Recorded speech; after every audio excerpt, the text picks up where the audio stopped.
વારસની ખરાઈ કરી સુખદ મિલાપ કરાવતી સુરત શહેર Bhestan police inspector Shri SB Desai સાહેબ શ્રી નાઓએ હાલમાં ગુમ અપહરણ થયેલ બાળકોને શોધી કાઢવા માટે આપેલ સૂચના તથા સર્વેલન્સ સ્ટાફના police sub inspector HB Chaudhary સાહેબ શ્રી નાઓના માર્ગદર્શન હેઠળ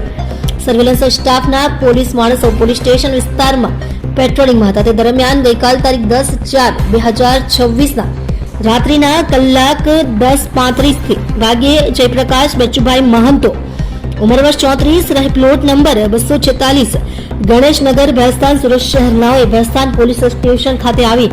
તેમનો દીકરો નામે તરુણ જયપ્રકાશ મહંતો ઉંમર વર્ષ 11 નાનો ક્યાં ગુમ થઈ ગયા અંગેની જાહેરાત આપેલ, જેથી સદર બાળકને શોધવા માટે સર્વેલન્સ સ્ટાફની અલગ અલગ ટીમો બનાવી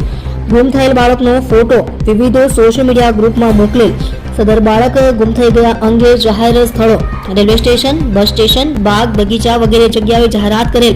તથા આજુબાજુ લગાવેલ સીસીટીવી કેમેરા ચકાસી તથા ઈદનો તહેવાર હોય જેથી ભીડભાડવાળી જગ્યાઓ પર સઘન શોધખોળ કરતા અત્રેની ટીમના હેડ કોન્સ્ટેબલ દિવ્યરાજસિંહ, ધર્મેન્દ્રસિંહ તથા head constable સુજીતભાઈ Amrutbhai નાઓએ technical workout તેમજ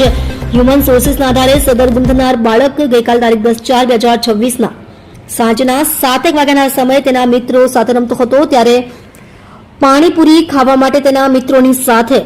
ઘરથી દૂર ચાલ્યા ગયેલ હોય, જેથી ઘરનો રસ્તો તે ભૂલી ગયેલ હોય. જે ગુમ થનાર બાળક નામે તરુણ જયપ્રકાશ મહંતો ઉંમર વર્ષ 11 નાને શોધી કાઢી સદર બાળકને ભેસ્તાન પોલીસ સ્ટેશન ખાતે લાવી બાળકના પિતા નામે જયપ્રકાશ બચ્ચુભાઈ મહંતો ઉંમર વર્ષ 34 રહે પ્લોટ નંબર 246 ગણેશનગર ભેસ્તાન સુરત શહેર નાઓને ખરાઈ કરી સદર બાળકનો કબજો સહી સલામત હાલતમાં તેના માતા પિતાને સોંપી પ્રશંસનીય કામગીરી કરેલ છે.